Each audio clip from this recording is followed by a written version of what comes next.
on me, O breath of God, until my heart is pure, until my will is one with yours, to do and to endure.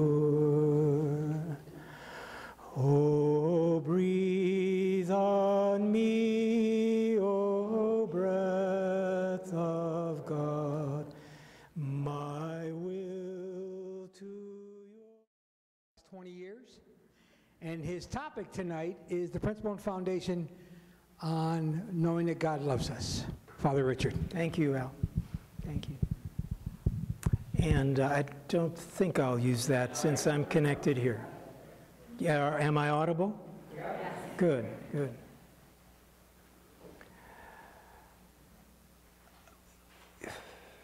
You will, if you come here 5 Wednesdays in a row, you'll be meeting 5 of the Jesuits who are involved in pastoral and educational ministry here in Cincinnati. You probably saw the roster. I know Bill Verbereich will be next week. And Tom Ryan is one of the speakers, Fran Daly, and Al Bischoff. And I'm the kickoff here. We're using the spiritual exercises as a way of inviting some reflection on your own journey with God. And they have the 4 weeks, the more exciting part, you might say, about sin and about the call of Jesus and the death and struggle of Jesus and the resurrection. And I'm starting kind of with the foundational moments of the spiritual exercises, which are not really the topic of prayer very much, but the assumptions about prayer, the presuppositions about the life of prayer. You may find that these weeks cohere very beautifully.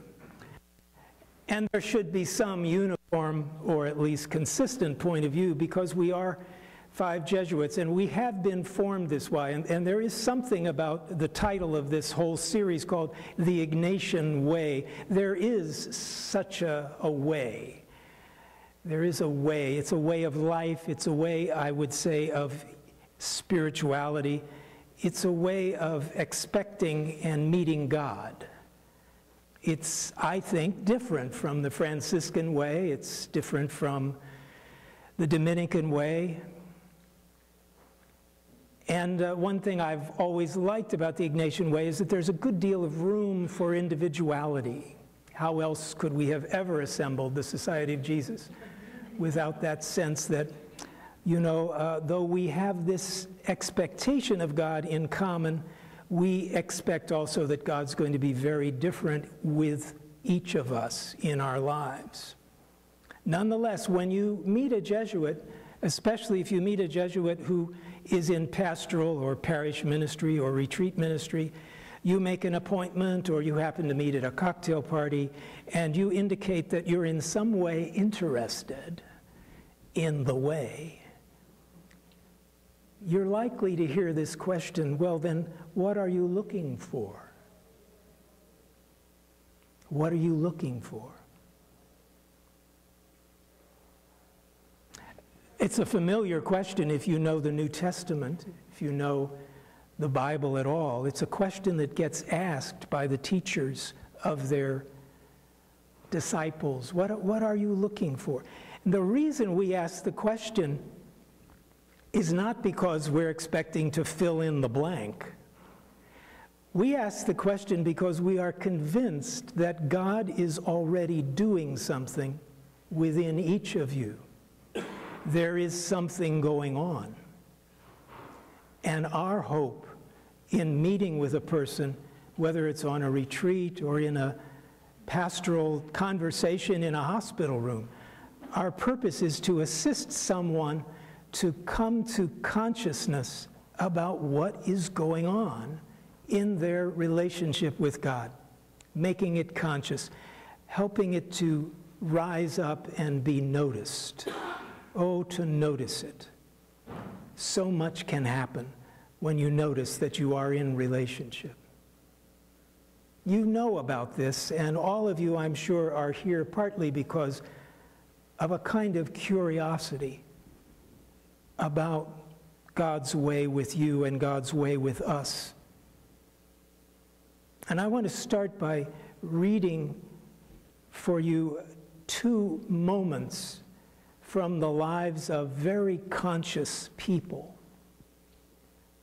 who have a relationship with God, and yet who probably would be surprised to hear me maybe put it that way.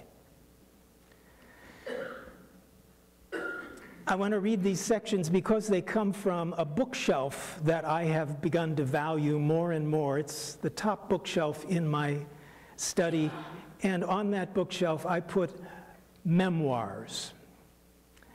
I'm not so much interested in spirituality texts or in lessons or in theology. I'm very interested in what people say when they tell their own life story.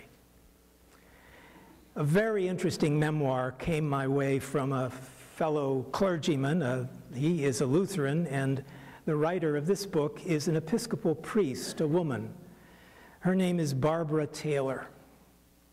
Barbara has written a memoir about her relationship to her priesthood. Beguilingly, the title of her book, though we're not going to get to this, is Leaving Church. But this is a glimpse of Barbara Taylor's sense of God. I wanted to bring it forward because it has a kind of tangible vividness that I think some of you, if you've ever been on retreats, might notice, though this didn't happen on a retreat. She says, I know plenty of people who find God most reliably in books, in buildings, or even in other people. I have found God in all of these places too, but the most reliable meeting place for me has always been creation. Since I first became aware of the divine presence in that lit up field I recall from Kansas, I have known where to go when my own flame is sputtering. Get this, what she does. She says, to lie with my back flat on the fragrant ground is to receive a transfusion of the same power that makes the green blade rise.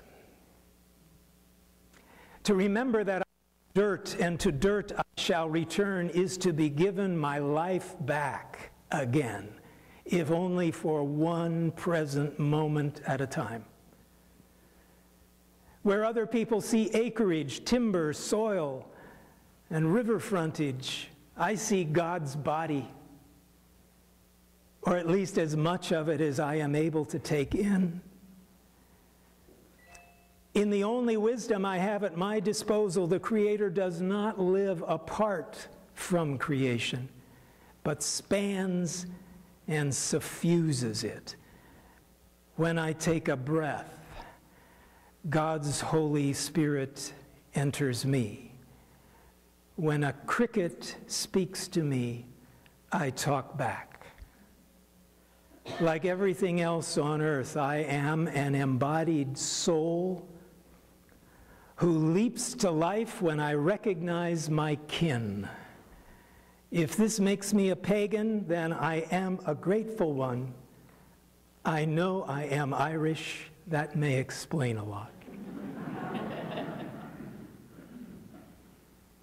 Marvelous. I want you to reflect a moment, and I can maybe help you a little about this woman's image and experience of God.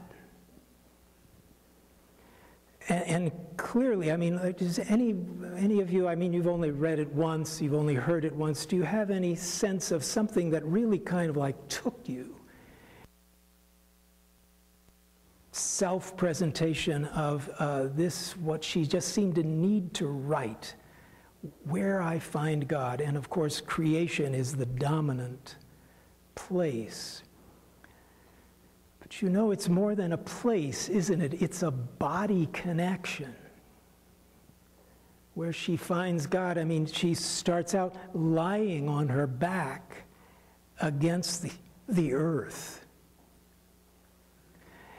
There's a sense of God not only as one who has made things beautifully and then left, but God never parts from and is there as a kind of internal power moving up through for, what does she call it? Presence. When she's looking for divine presence. What she sees is body, the body of God. She feels the body of God against her own back. She breathes in the breath of God when she takes in a deep breath out there in that field, ideally in Kansas, but clearly in any field. She is an embodied soul. I leap to life when I recognize my kin. I know when we would work with people in spiritual guidance and on retreats, you'd want to, after several days, try to get a sense of the image of a person's God. And sometimes that image is not a picture, and I don't think it's a picture here. The image of that God feels to me more like a throbbing energy existing within and around everything she feels, touches, and sees in creation.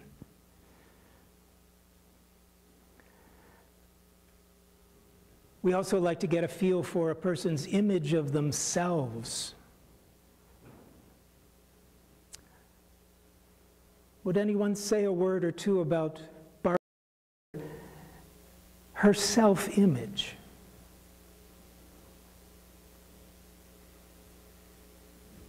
Just what kind of a person, what kind of a gal do you meet when you sit down to talk to Barbara? Vulnerable. Yes? Just say it louder.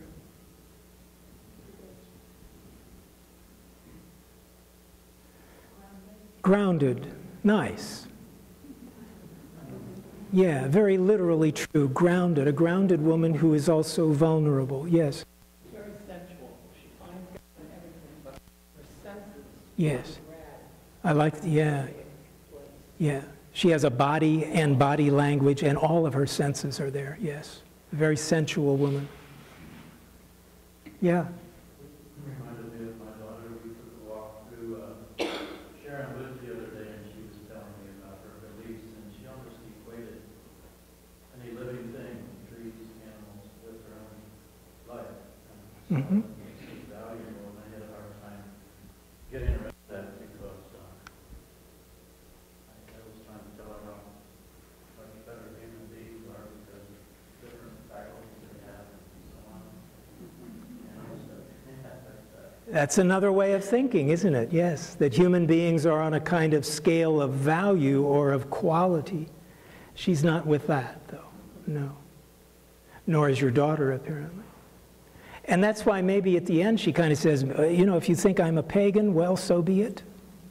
But I'm also Irish.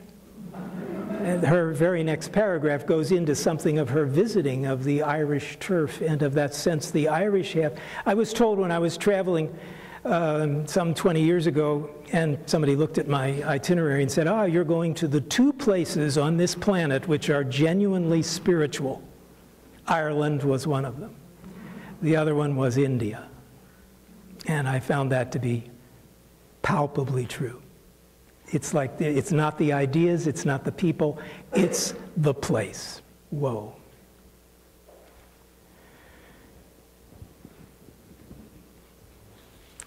Another experience of a person writing a little bit about their contact with God. This man's name is André Debus. He is a novelist, short story writer, Catholic, who on a dark night on a country road passed in his vehicle a car that was disabled, and he got out to assist. And in that process, he himself was struck by a passing vehicle and lost the use of both legs, actually lost one of the legs, and spent the rest of his adult life in a wheelchair. This book is called Meditations from a Movable Chair. Meditations from a Movable Chair.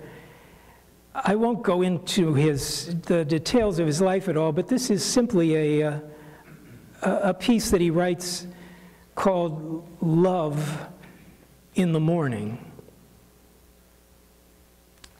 At the weekday Mass in my parish church, I see the same people as in a neighborhood bar. Everyone does not come every day, but I rarely see someone who is not a regular. We greet one another going in, say goodbye, leaving. One morning when I parked at the church, an old woman and two old men were standing near the door that I can go through in my wheelchair. I opened my car door and pressed the switch to open the box on the roof of my car and lower on two chains my folded wheelchair. The woman and men were talking about their bodies, about tests and medications. My chair descended, and the woman looked at me and smiled and said to the men, "And here comes the one with no troubles at all." I have been at funeral masses for people I did not know. You know, the Mass unites us with the body in the casket and with its soul traversing whatever it is that souls traverse, perhaps visiting now the people in the pews near the body, perhaps melting with infinity, receiving the brilliant love of God. The Mass and the walls and floor and ceiling of the church unite us with the people who knew this person, with their sorrow, like the sorrow most of us have felt and all of us will feel unless we die before anyone we love dies. It unites us with the mortality of our bodies, with the immortality of our souls.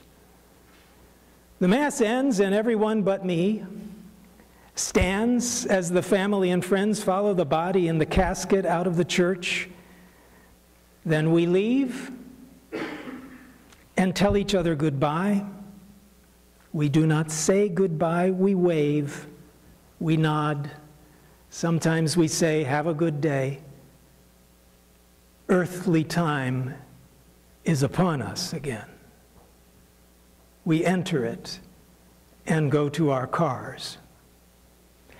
Sometimes in spring and fall, I do not go to my car. I push myself around the church on the asphalt parking lot, downhill on one side of the church, then uphill on the other. I breathe deeply and look at trees and the sky and passing cars, and I sing.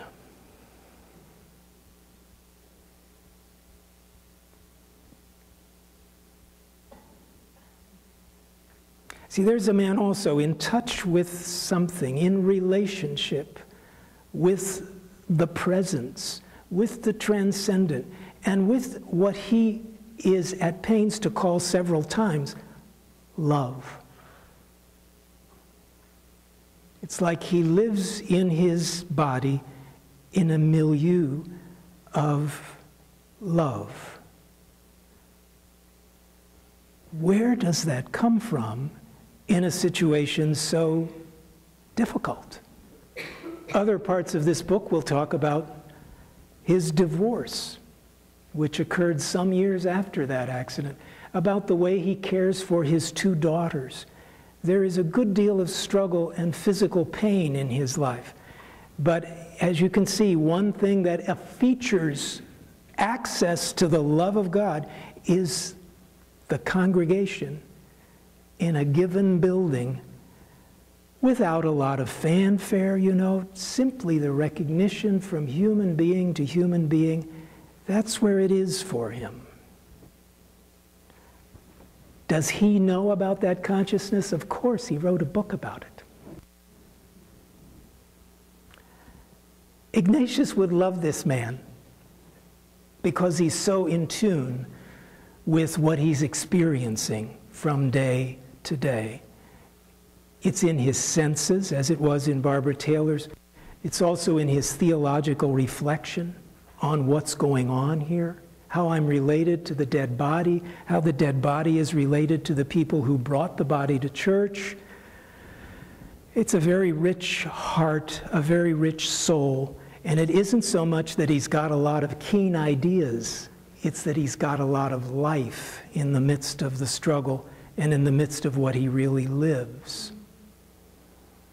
I think the remarkable thing about St. Ignatius and what makes him, to me, one of the very first modern men is his reliance in transcendental searching, his reliance on human conversation. If there is anything he believed about the spiritual exercises, it was that as you come to reveal to another person the movements, hopes, stretches, designs, and anguish of your own heart, as you come to reveal that, you, in the conversation, will make discoveries that you didn't know you were going to make.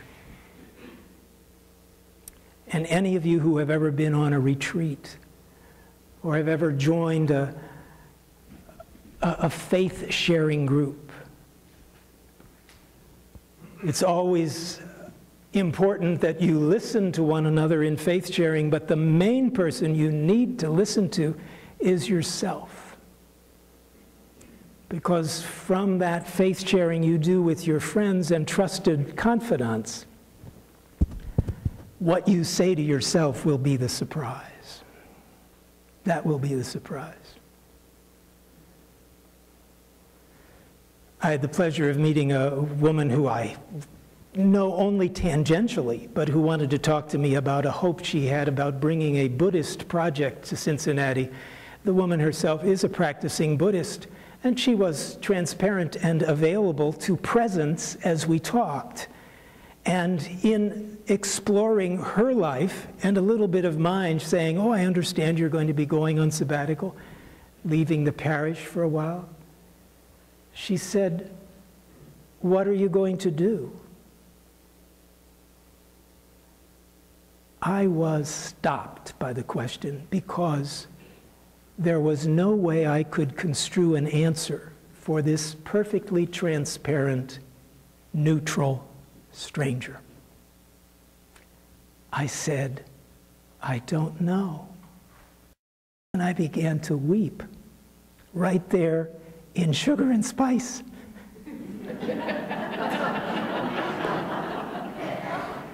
Those things happen.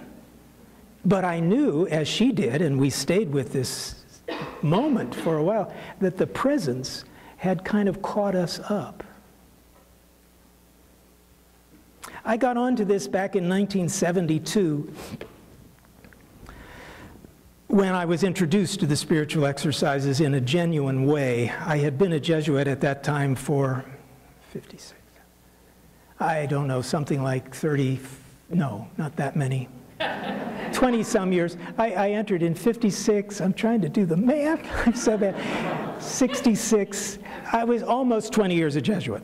And I signed up to go to a workshop on the spiritual exercises because it was the thing. I was in graduate school pursuing a degree in English literature. I lived and worked in Buffalo, New York. But I got a phone call from one of my former teachers who said, you ought to consider this workshop. I said, oh, really? You know, I haven't been doing any of that. And he said, yes, but you've been doing something even better. He said, you've been studying literature. I think people like you need to kind of join the work.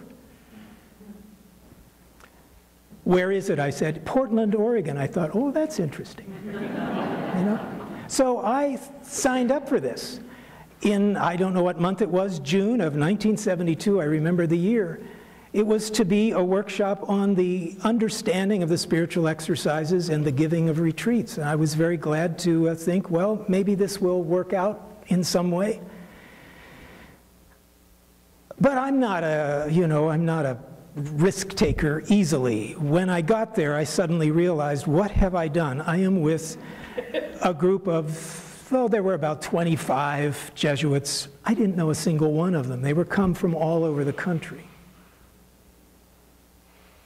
We were at a lovely retreat house with a view of Mount St. Helens on good days and Mount Hood almost always, right there from the Portland. Beautiful spot.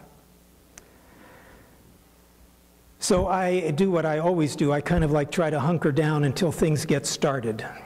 And things got started that evening after the dinner. We sat in a circle in the lounge, and I suddenly realized that this workshop was to be a 21-day retreat. A doing of the spiritual exercises. I had no idea that was what was going to happen. And there were 4 leaders, 1, 2, 3, 4. I didn't know any of them, except one by reputation. And we were asked, in kind of setting out into the spiritual exercises, let us know if any one of the 4 of us is a person you think you could not work with as a spiritual guide. But we couldn't choose who we wanted to work with. It wouldn't have made a lot of difference to me anyway. But there was one guy there who I found to be totally threatening. And I said to the guy in charge, I said, I don't want to work with this fellow. And I finally, at the end of the day, got a note as to who I would be working with. You've been on retreats. And the next day, I set up an appointment with him in the late afternoon. His name was Patin, it's his first name, Ramayo. I don't think he stayed in the country too much long after that. He was from Spain. Fluent in English, of course, but also very deeply connected to Ignatius, you know, the Spanish thing. And I spent that day praying and fretting, not knowing for sure why I had come or what would happen. And by the time I got to his room, where I sat down, and he was opposite me, he was a genial, I mean, I was very happy to have him. He just was so unthreatening.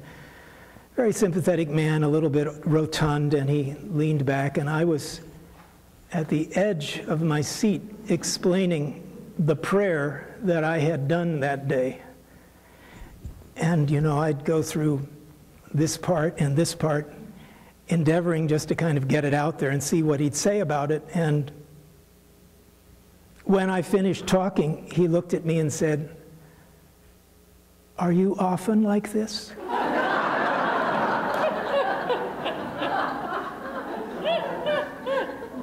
Now that is a Jesuit retreat director.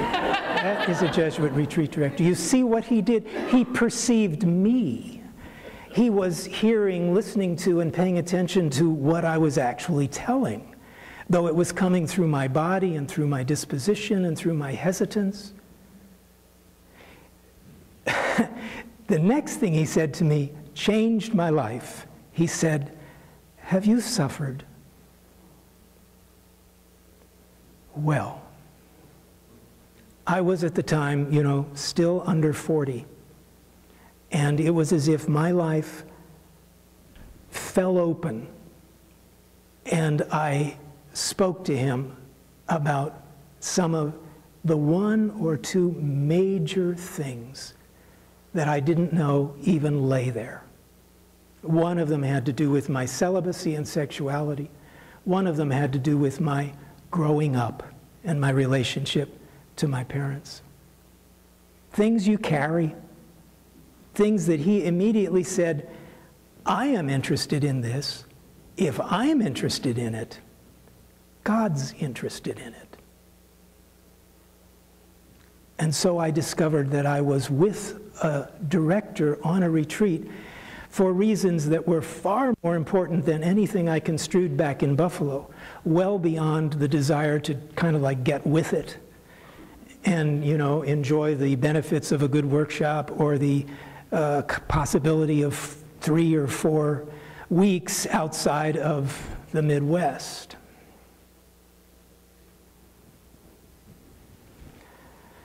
So I put out those 3 stories, the 2 from the book and the one that I tell you,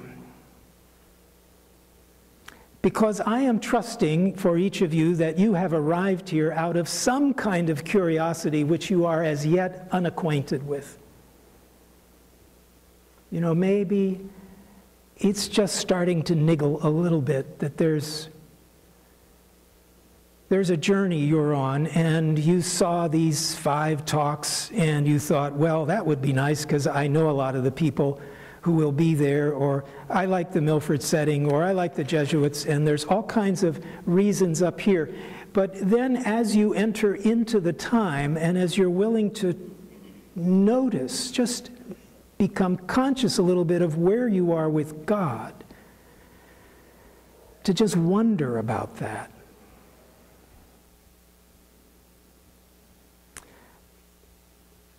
My hunch is that in the course of 5 weeks, you will move not so much to more and more information about the spiritual exercises, but to a more conscious depth of where you and God are in connection on a journey which is marked by love, power, the possibility of change, the healing of pain.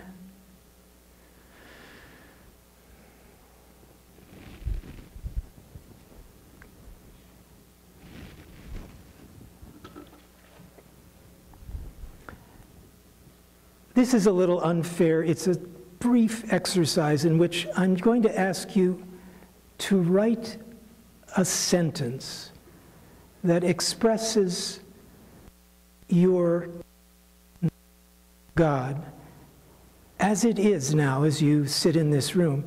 And you don't have to do anything except put circles around the words which will finally make up your sentence. You will find here 1, 2, 3, 4, 5, 6 columns of words. 2 columns have to do with God. 2 have to do with you. And 2 have to do with the urgency of your prayer. I'm just going to hand these out and ask you to wonder a little bit, and then without too much stress, you know, you'll sort of get what to do as soon as you begin reading the words. Just see what you come up with as a sense of your moment right now. These probably are going to take a while to get around because, Joanne, can you? Yeah, good. I certainly, I know you are.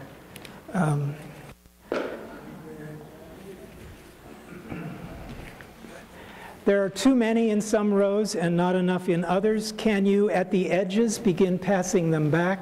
There are at least 85 of these sheets, but I'm afraid probably no more.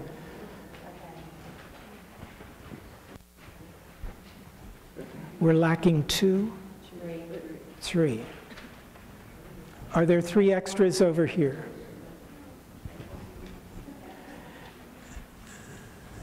And let me just tell you, Sally and Diane, maybe you could share one and simply, yeah. Not sure how to share one, though. I'm not sure. I'm not sure either. Well, every one of you may not be able to do this, that's all.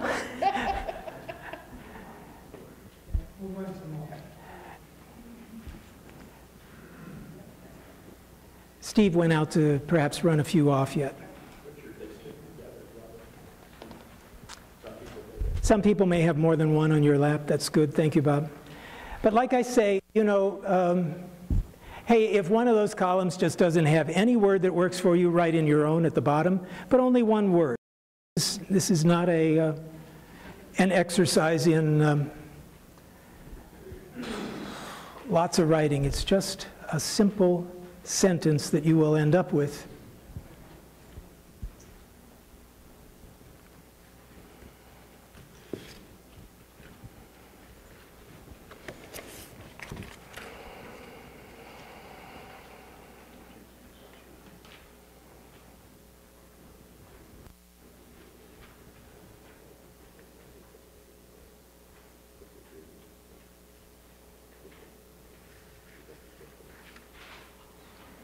Thanks, Steve. A few extras have come into the room. Yes, right here in the middle, the man in the plaid shirt. Here, actually, I can give you this one. Good.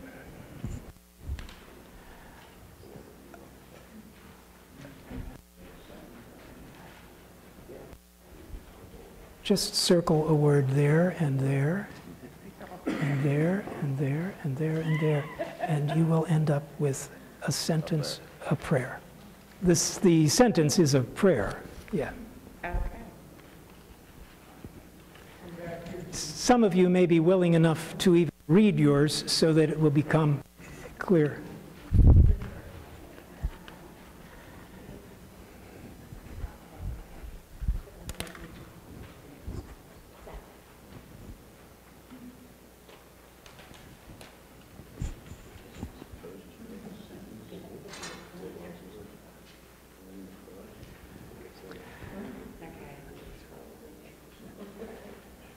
I'll put on my other hat and tell you that the second last column contains the verb.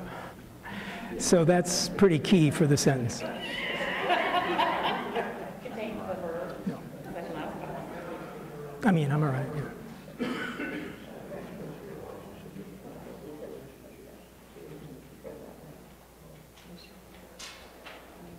This doesn't have to make a sentence. It will.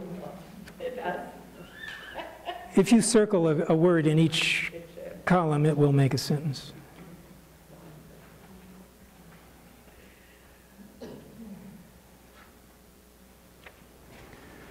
Yeah.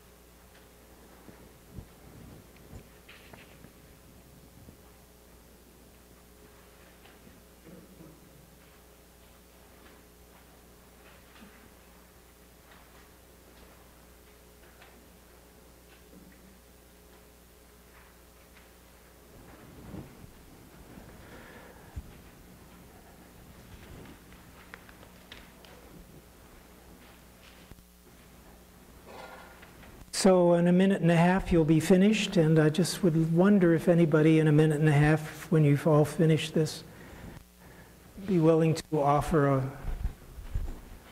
I know it's somewhat risky, I guess, but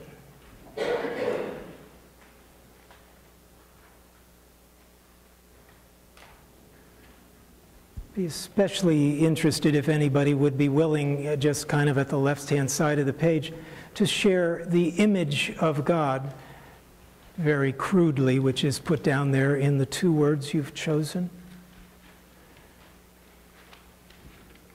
Loving Father. Loving Father, yes. And behind you? Loving Lord. Loving Lord, okay. Loving God. Loving God. Healing Excuse me? Healing being. Healing spirit. And healing spirit, yes. Tender spirit. Healing mother. Tender spirit, healing mother. There is variety in the way in which you are recognizing God, yes? Is that alert look a desire to share the first? No, it's not. Yes. Anyone over here interested in just, what the first two, yes? Say what? Tender Jesus. Tender Jesus.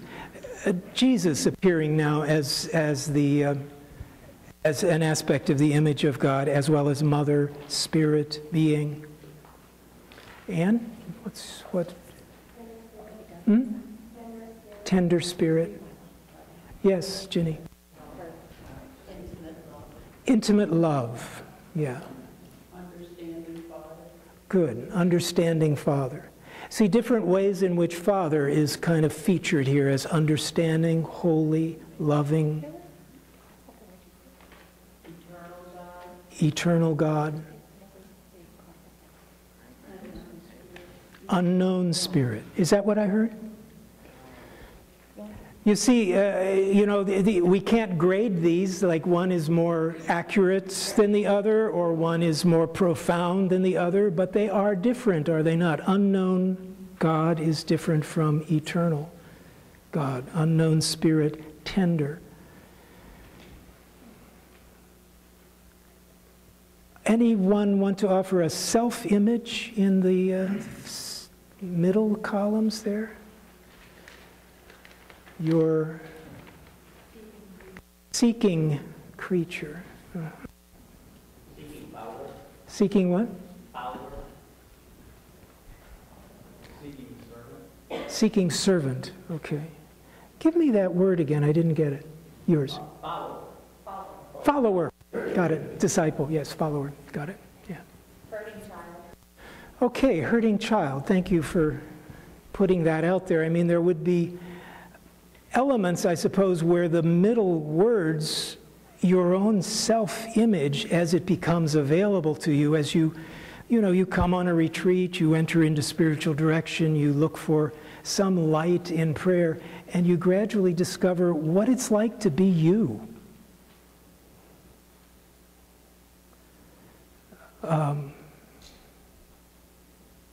I know that if I could take two words for my own experience out there in Portland, Oregon, fearful would have been the adjective.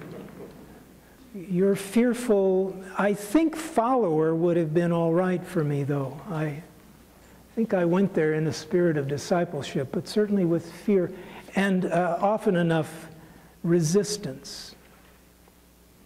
You don't catch that all the time, and tomorrow, if you fill this out, you may find yourself with a different understanding of who you are and how you're doing, but heavens, that's only natural after a night's sleep. Now, I take that for granted, that from day to day, our self-image as we approach the moment of prayer, as we approach the presence of God, is going to shift.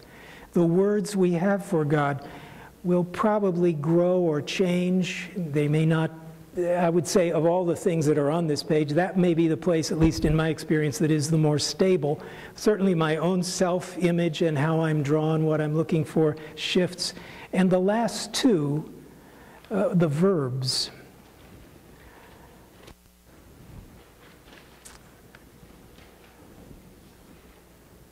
Prays for, cries for, demands, wants, needs, despairs of, wishes for, doubts, wonders about, thanks you for. Let me just put it this way. Were any of you surprised by what you chose there as your, yes, you were, Anne, okay? Yes? Can you tell us what it is that surprised you? I wrote despair of, Uh-huh. and the word after actually, when I connected it, was what the surprise was for me. Right, despair of comfort. Uh-huh. I think in my life right now, I've had things pretty well off, and I'm actually sad. I want to go get to a place that's uncomfortable. Mm-hmm. In other words, you despair of comfort not as one who doesn't have it, but as one who is a little fed up with it? More than comfort. Sure. Despair that I'm living in that world. Yeah. So you're moving not into you're moving a little bit down into the realization of the curiosity or the hope that would have brought you here on a given evening.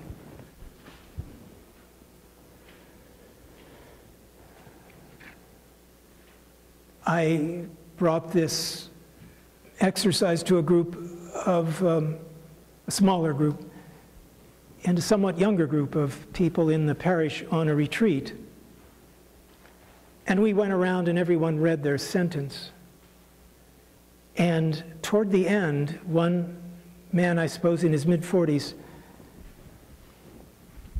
at the last two words said simply, needs money. Needs money.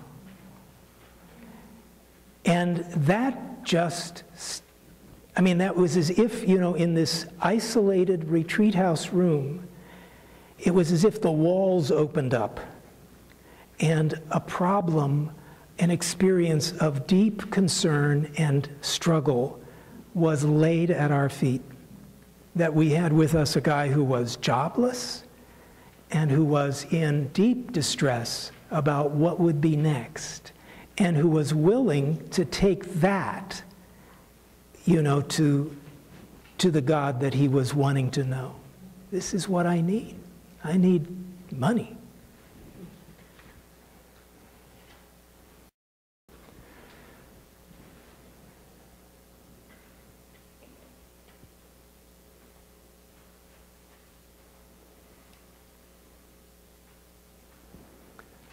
How are we doing there? I have a few questions that are also on a long sheet, and I think these do not need to be held one by one, since you don't have to write on it or anything. I just have some questions that might be of interest to you as exploring something of the conscious relationship you have with God in your recent and continuing life and in your current situation.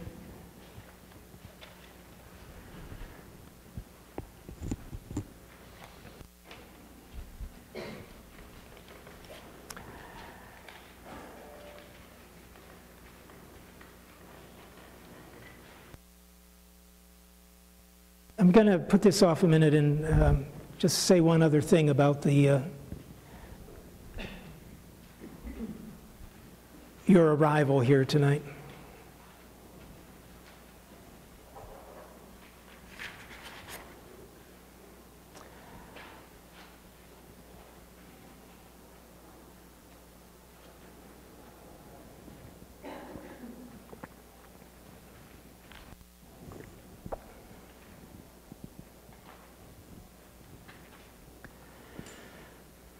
Naturally,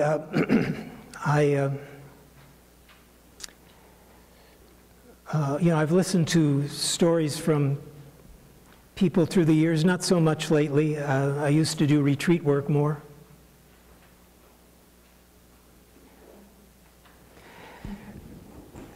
But to make this, just a little bit less unusual, how many of us maybe deal with life in a movable chair, how many of us are in ordained ministry where clearly Barbara Taylor's skills with understanding herself and God came a lot from that. But I do remember a woman who made an interesting resolve in her life. I believe, as a matter of fact, it was a Lenten resolve to engage the life of prayer again. And she, as many of us discovered, found that I cannot do it with my family in the house. There were, I think, 2 teenagers and a younger child, and of course her husband, unless I make some shift in my daily schedule. And the shift she made was to get up a half hour earlier each day, during the season of Lent, to put herself in a position where she, while everyone else in the family was asleep, had about half an hour to go into the living room downstairs and sit without any particular thought as to what she was going to do beyond enjoying the silence, perhaps feeling her tiredness.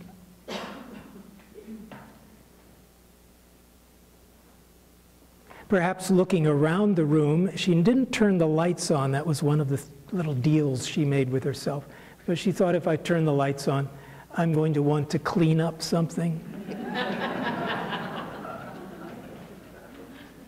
So the deal was she would not turn the lights on, but gradually allow her eyes to get used to the dark and the surrounding light of the day to start coming forward. And she could occasionally, she said, I would see things that had been left that reminded me of the people with whom I slept in this house, my children, my husband.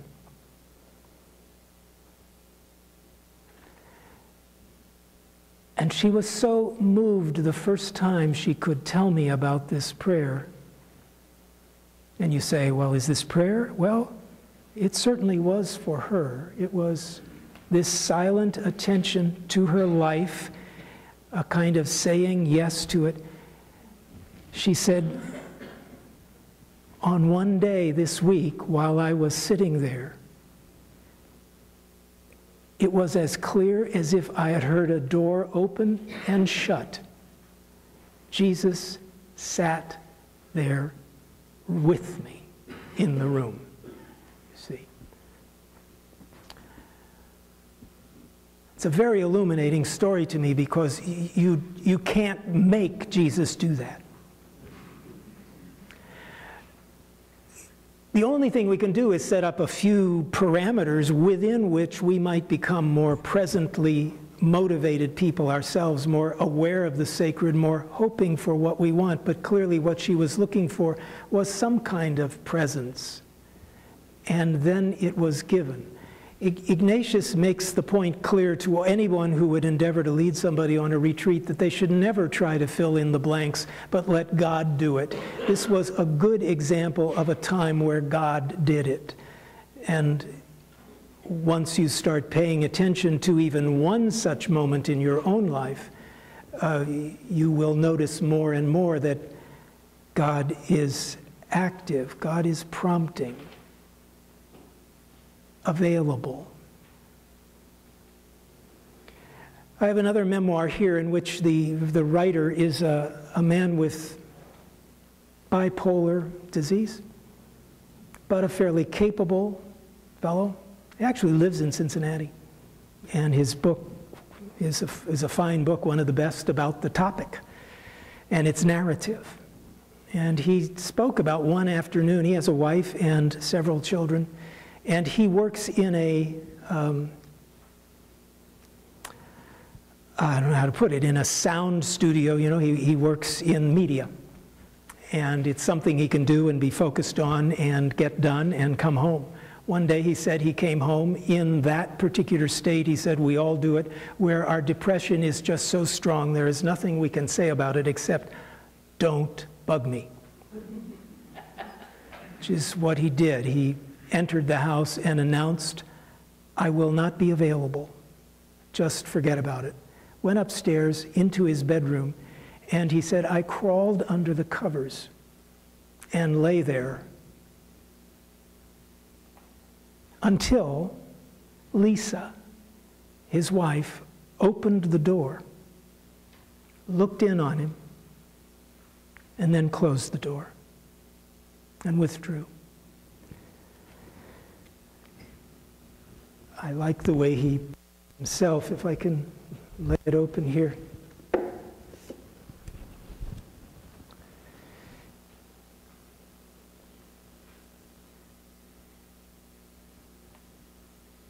Yes, she'd enter the room every now and then, and each time she'd say or do some small thing. Oh, it was anything but small. Lisa has a way of getting me to think and stop, always for some reason without telling me what I'm doing wrong or giving advice. On one trip this afternoon, she touched my foot and walked out.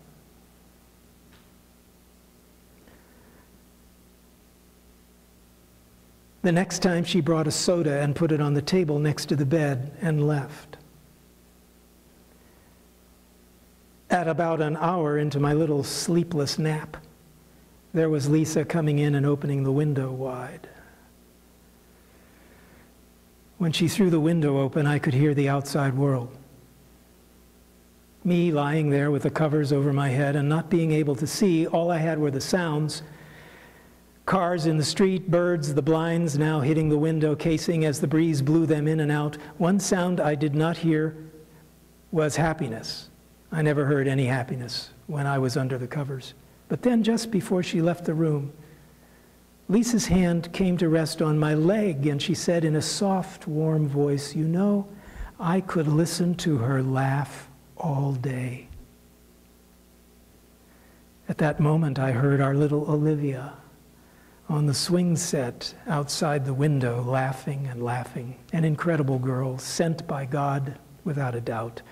Her laugh will get you every single time. There's something connected to her vocal cords that when she laughs makes you feel as though you're 1,000 feet in the air. And as I lay in bed feeling sorry for myself, suddenly with Lisa's one comment now, all I could hear was that laugh. And I soon threw off the covers. Remember saying to myself, "What the hell are you doing, Paul?" I changed my clothes and walked outside and watched my laughing daughter. I learned a lot that day, he says, in his little memoir. It's called The Up and Down Life. What's so striking to me is I think that is one of the most beautiful pictures of God in Lisa, is it not? What do we expect of God except when we bury ourselves under the covers that he will not forget? She will not forget. She will open the door and close it. She'll leave a glass of soda. It's the thing about God's attention to us. It's never forced. It's utterly free. And it's completely done out of a love for us that we can't manage to give ourselves.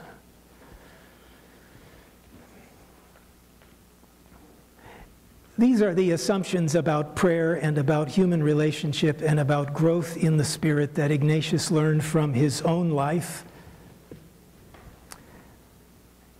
And that, as I say, as almost what I would call a thoroughly modern man, expected other people to be going through as well. And that by conversation, by sharing these things with one another, we don't have to be smart. All we need to do is listen with attention and interest. No advice, no problem solving. And have the someone, just as this woman in Sugar and Spice did to me, someone who is willing to receive back what I might have to say. That's why I'm putting down here the option. Here are some questions that might be useful for you. You might not even get to these this evening. But they're questions about your religious experience. One goes, when in my life have I felt an invitation to grow? When in my life have I felt a clear sense of direction or meaning? An experience of losing my way and getting off track? A challenge to expand my ideas or my behavior? The conviction that God's power is doing more for me than I can do. And several other questions. I love the last one, number 4. What have I been saying to God lately, and what have I been hearing back? On the basis of such a page, we could begin a 30-day retreat, but we're not doing that tonight. But I wanted to prompt you to notice that entering into the life of your own conscious life with God is a privilege and a gift of faith that is so precious. Not to, and these, you know, if you can make some more out, that's great. But I was thinking you might want to spend, say, 5 minutes, I'll stop talking, and just glance at those questions, sensing, first of all, which one has some salience for me, which one is interesting. Which of these is an interesting question? For me, like I said, the fourth one is overridingly the one of most interest to me in my own situation right now. What have I been saying to God lately? What do I hear?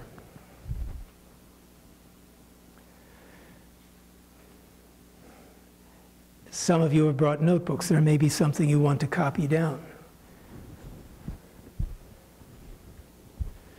But because this is an hour-and-a-half session, I certainly wanted to give you at least 10 minutes by yourselves. And I'm going to suggest that those 10 minutes will begin shortly, and some of you may wish to talk to one another. Simply to sit down, yeah, it's a group of strangers, and yet some of you know each other. You could do that in the corners of this room, or you could go down to the other 2 rooms, which are now open and quiet. If you'd like to do that, and maybe just sit at a table and see if anyone comes. Been there, haven't you?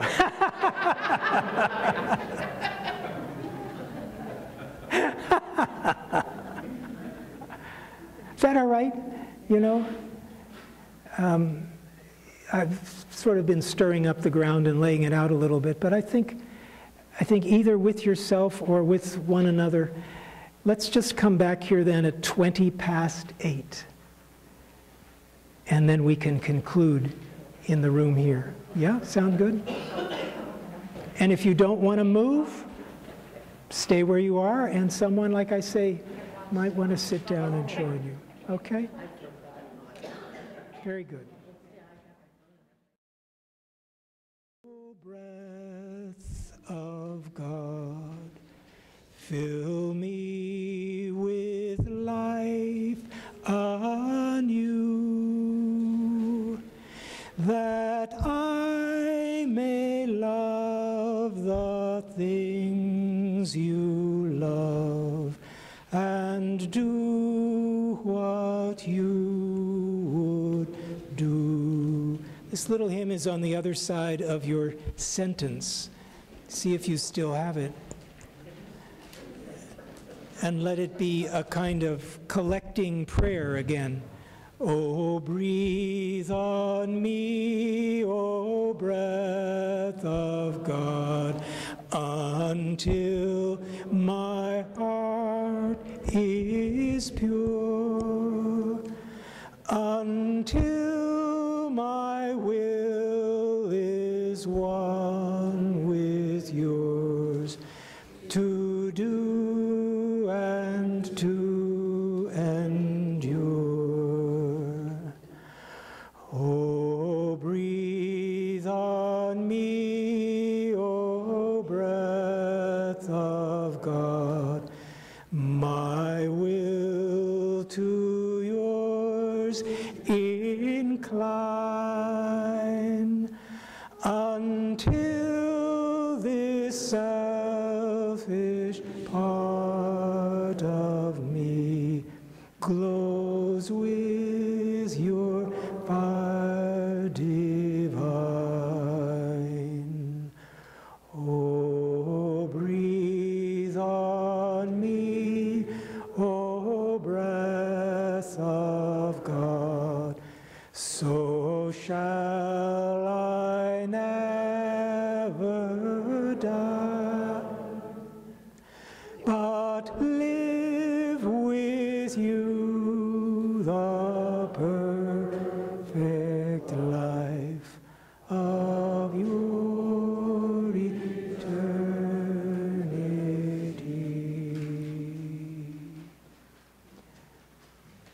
I urge you, before you go to bed tonight, your homework, to recall this day and anything about it for which you would give genuine thanks. Recall especially the work of this evening and anything about it for which you would give thanks, or which raises in you a continuing curiosity or hope or love.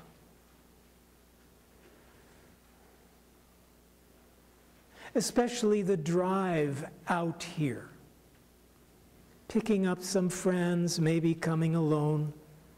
What was stirring in you about the evening, and what stirs in you as, having gone home, you can look back at it? The stirrings, the movements, like God placing a jar of, or a bottle of soda next to a sulking, disturbed husband. Those movements that come to us unbidden. Oh, I just heard her open the door and close it. That's how we pay attention to the journey and to the life of God. I'm going to put these out in the corridor there on that big platform. There probably, again, are not quite enough for everybody, but since many of you are here as couples, you might be happy enough to just take one. But I do have, I think, 85 copies of the first 2 chapters of one of the neatest little books that our guys have done in the past dozen or so years by Bill Barry. Now, he's written another dozen books since this one, but this is the one that on a vacation once I read, and I thought, oh, thank you, Bill. This is a big help. It's called God and You, and I've got the first 2 chapters of it here. It's a small book. But its first chapter is the definition I've been using all night here: prayer as a conscious relationship. A conscious relationship. And chapter 2, getting to know God. This getting to know is the attitude of the Ignatian follower. Getting to know. I want to get to know you. I want to get to know you as I know my spouse, my friends. I want to become conscious of where we are together, even if it's a tough place.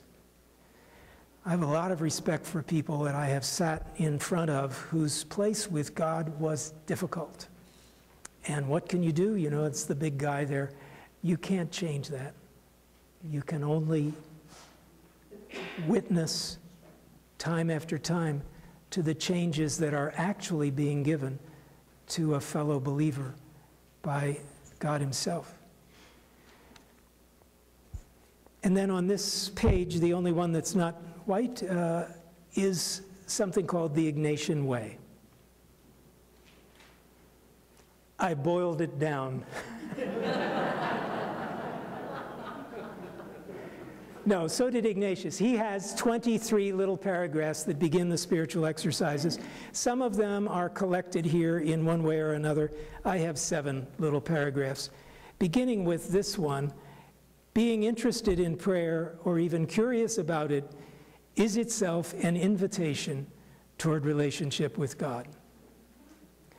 That also is said by a number of the spiritual writers of Ignatius' century and the century after. When you start to get interested in the journey, it's already begun.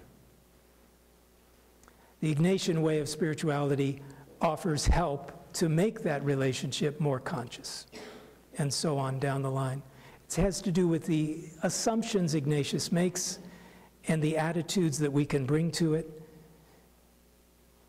And on the other side, 2 quotations from the scriptures that maybe would resonate a little bit after this evening.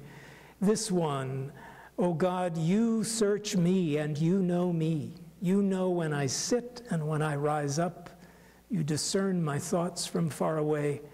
You search out my path and my lying down and are acquainted with all my ways." Psalm 139. Isn't it true that the Bible makes much more sense when we've stirred up the ground a little? And another piece from Isaiah, look, everyone who thirsts, come to the waters.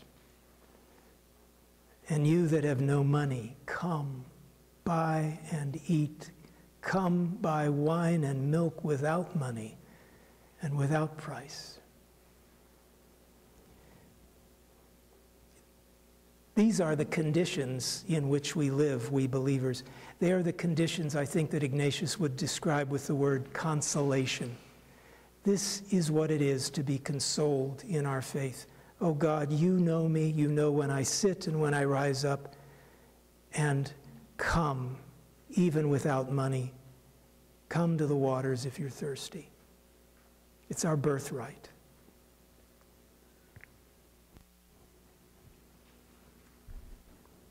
And I put a poem here by Mary Oliver that she wrote in a book that was a set of poems that dealt with her grief, having lost her partner of many years out there in the Cape Cod.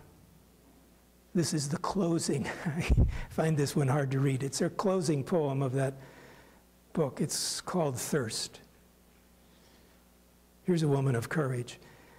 Another morning, and I wake with thirst for the goodness I do not have. I walk out to the pond, and all the way God has given us such beautiful lessons. Oh Lord, I was never a quick scholar, but sulked and hunched over my books past the hour and the bell. Grant me in your mercy a little more time. Love for the earth and love for you are having such a long conversation in my heart. Who knows what will finally happen or where I will be sent? Yet already I have given a great many things away, expecting to be told to pack nothing except the prayers which, with this thirst, I am slowly learning.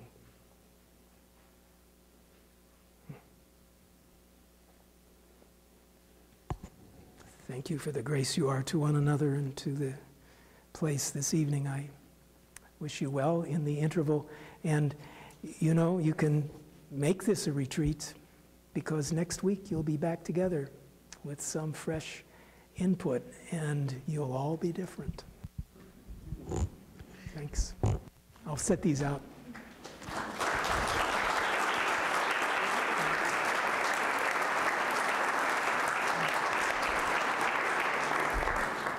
I want to thank you very much. Sure. For opening this whole Ignatian Way as a retreat experience this Lent. Can we give him another hand, please? Thank you, Father Richard. I want to invite you back next week for Father Bill Verbeek, who will lead us in looking at how Ignatius viewed sin and recognizing our own sinfulness. May you have a safe journey home. Thank you. Pray for us, and we'll see you next week. God bless.